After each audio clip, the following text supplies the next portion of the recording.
Hello, and welcome to a presentation all about tips and tricks to grow your organization through recruiting new members. While listening to this presentation, please consider downloading the guide for recruitment to make your plan for recruiting at tinyurl.com/UWW recruitment plan. My name is Kim Clarkson. I use she, her pronouns, and I am an assistant director in the University Center Student Activities and Involvement at UW-Whitewater. The first step in recruiting successfully is defining who your organization is.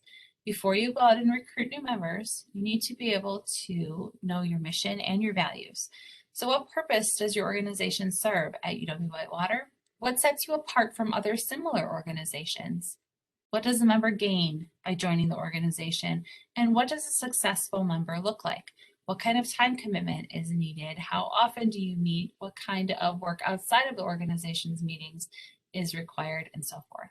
Knowing the answers to the questions is step one. If you don't know those things, you're not going to know how to send a message to students or how to really attract students to your organization in a truthful manner. The next step is packaging that information in an exciting way so that you can get that information to the right people. And here we're calling that creating the pitch. So really recruitment is a sale. You're packaging your information about your organization in a way that people want to buy in and commit the time and effort and energy needed, and maybe even the money needed to be successful in your organization. One of the ways to consider doing that is by creating an emotional or visceral connection to the information. So instead of we exist to teach students about dance, the message could be we create a space for students to explore movement and dance in all its forms.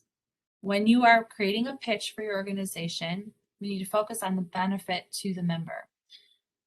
It's not about what the student can do for the org, but what the org can do for the student.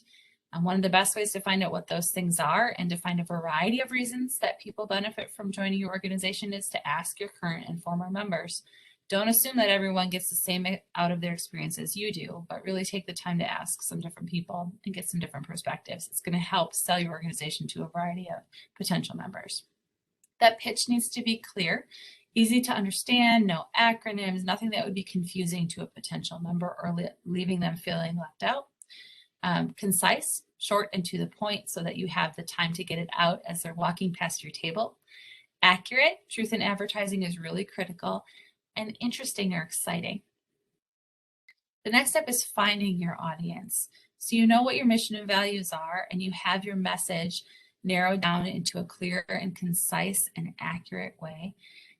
Now you need to figure out who's most likely to hear and respond to that message. That's your audience.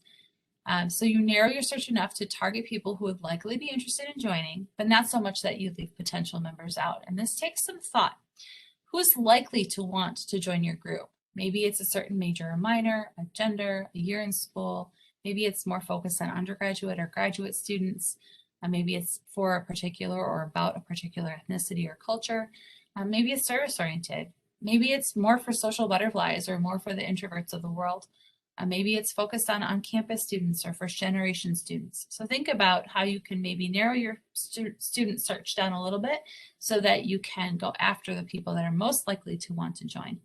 As long as you aren't leaving others out entirely, knowing who your primary targets are can help you to gain the attention of the right students without profiling or discriminating against other demographics. Also consider ignored populations. So obviously you want to focus in on those who are most likely to join your organization. One of the ways people might be likely to join your org is if you're attracting them when no one else is paying attention to them. So consider groups like non-traditional students, students who are parents, commuter students, transfer students, students who don't look like or have the same experiences as the rest of your group. That could be as simple as if you look around the room and all of you are the exact same major, the same year in school, and happen to be the same ethnicity. Okay, there's a need there to broaden your horizons and to reach out to other students outside of that comfort zone for you, outside of that major, outside of that gender or ethnicity or so forth. If you and your members are only recruiting people that look like you or that you know, then you aren't reaching far enough to gain members with a variety of experiences and interests and points of view. And those are all things that are going to help strengthen your organization, not just for this year, but for ongoing years beyond now. So now we know who we're going after. Now we know what the message is. We got to figure out what the tactics are that we're going to use to send that message. And there's really a lot of things to do. This list that's on the screen is not exhaustive by any means, but we encourage you to think about doing several passive and active methods. You want ways that people are going to find the information on their own, which is what a passive method would be. Things like posting things on social media, writing announcements on classroom dry erase boards, having your members wear t-shirts that say your membership information on it or your group's name, so forth. Making sure your portal and Connect is up to date. Stuff that you can do once and kind of let it just go.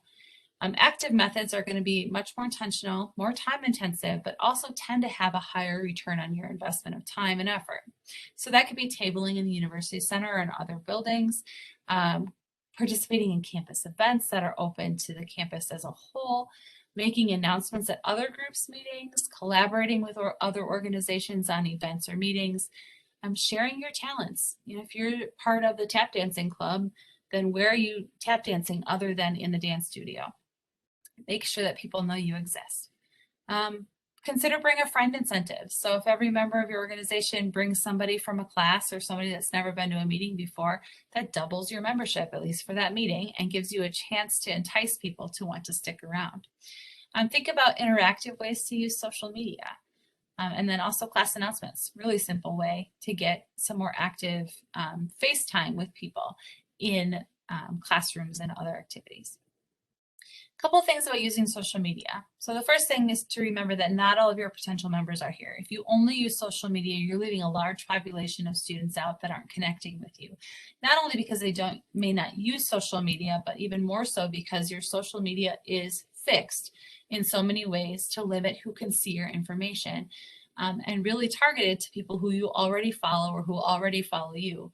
So the more you can reach out beyond your own zone or your own bubble of social media, the more you're going to get new members and new officers and new blood in your organization.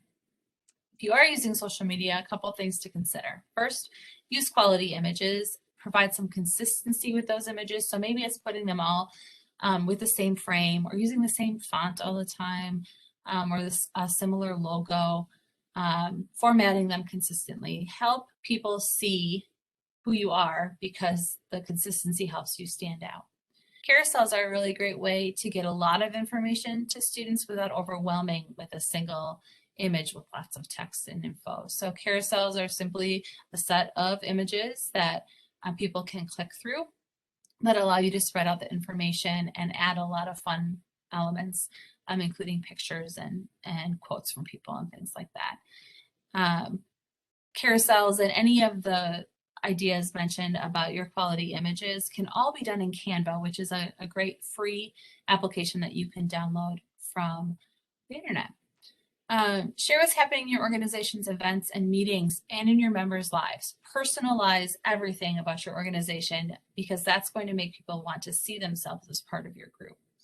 Ask engaging questions of those that you're interfacing with on social media. Create some follow-up discussions. Use social media consistently to stay relevant and to maintain followership. You know that as soon as you stop using it, you're going to fall down in the list of the likely of people who are going to see you. So we want to make sure that you're using social media consistently so you stay relevant. Think about partnering with other organizations for shout outs or takeovers. Again, you're going to get to share your information, but with a different population, a different group of students. Ultimately, you need to think about your customer. They want the info, they want to be able to find it easily, but they don't want overload or repetition. So it is a balancing act of how many posts so that you know they've seen it, but not too many posts so they're annoyed by the overwhelming nature of your marketing. Tabling is another really common and important recruitment tool. Effective tabling has a couple of things in common. The first one is to stand if you're able. Don't blend in to the background or to the table. Make them have to look at you and not just consider you as part of the landscape of that table. Wear something that connects to your organization, or at least connects to the campus. Make sure it's a Warhawk shirt and not a Pioneer shirt, or that it's potentially an organization shirt that's the org you're there for and not a different one. That's going to help, again, connect you as a person, connect that tabler as a person to that organization. Make eye contact without trying to force others to.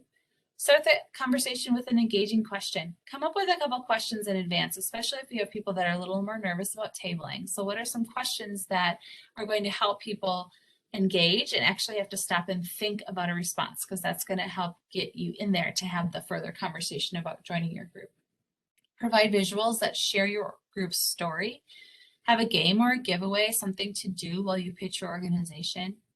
Make things as easy as possible for the person visiting the table. Introduce yourself. Ask if you can collect their contact info to invite them to the next meeting. So instead of them having to write down their email address or take a picture of a QR code, which is fairly simple anyway, maybe it's you writing down their email address and then following up later that day with an email. That way you know you can read it, it's not a fake email, and they don't even have to pick up a pen to find out more information.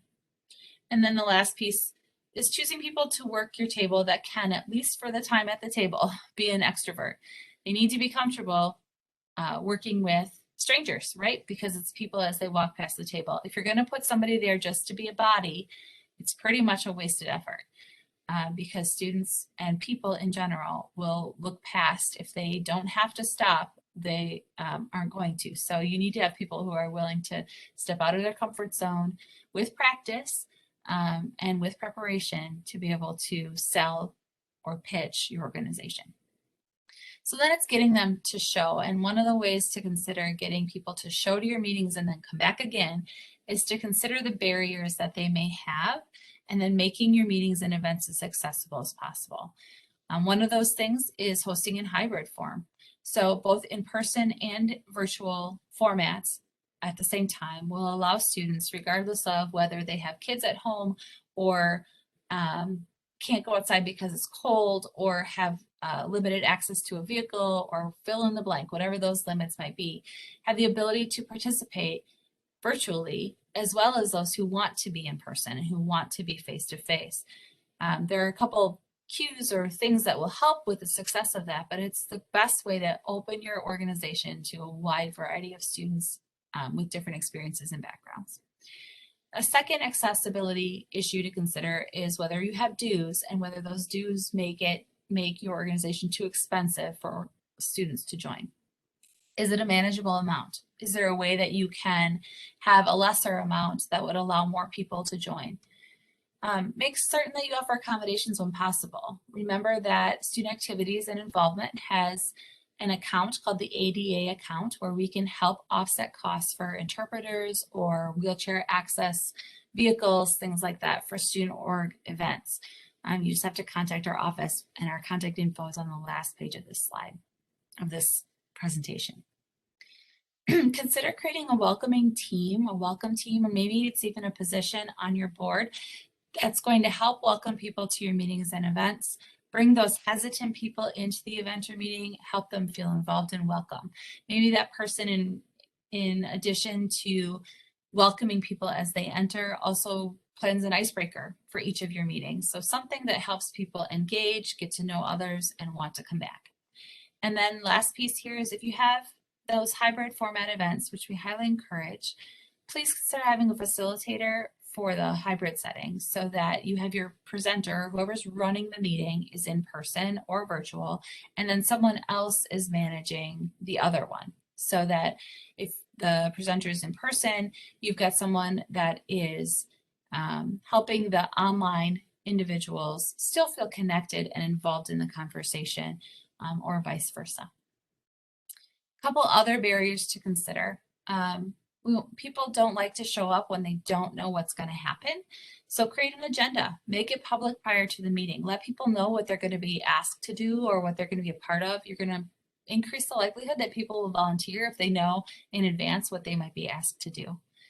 New members join all year. So please remember that recruitment is a 365, 24/7 kind of activity. It doesn't just happen at the first meeting. So having that welcome team is great at the first meeting, but they should be at every meeting. Name tags, great for every meeting. Icebreakers, great for every meeting. They're going to help you create community, which again is something people want to be a part of, they want to stick with. And then consider your meeting time, length, day of the week, and location. Are they the best option for your organization? Who are you competing against for the same time slot? And who might be left out?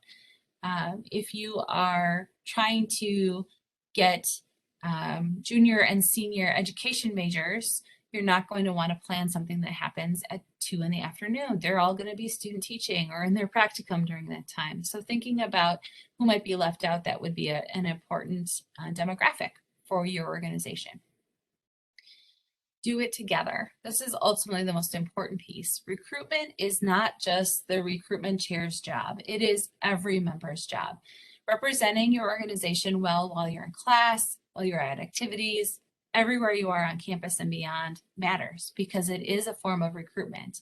People want to join groups that they feel like they fit with and that aren't going to disgrace or embarrass them, but that also have the same kind of culture as they're looking for, right? Their environment. So it's important to really represent that all the time. Every conversation with another student is an opportunity for recruitment. No, that doesn't mean you have to be join our org, join our org, join our org every time you talk. However, the way you treat other people, the way your members treat other people really does say something about your organization as a whole. And if I talk down to somebody and then 5 minutes later ask them to join my group, it's not going to happen, right? So thinking about how we treat other people and how that's a recruitment tool is key. Personal invitations are the best way to encourage participation. People don't like to let others down. And so when people get invited to come to an event or come to a meeting, they're less likely to say no if they've made a connection with a person and feel like they would be letting them down. It's a great recruitment tool, but it is a work-intensive one. Work on recruitment happens every day, all the time. Even if your membership is closed, it's still in the actions and the messaging of your group that makes people either want to join or avoid you. Please know that we are here to help, whether it's about the ADA account that I mentioned earlier for accessibility concerns, or it's to talk through your recruitment plan, or to find out how to reach those specific target markets of students. We're here to help you with that. You can reach us by email or phone with the information on the screen, involvement@uww.edu or 262-472-6217.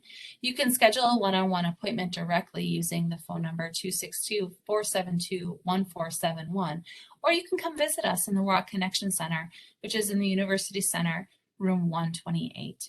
Thanks so much for joining us in this presentation. Please let us know how we can help you move forward in recruiting members for your org.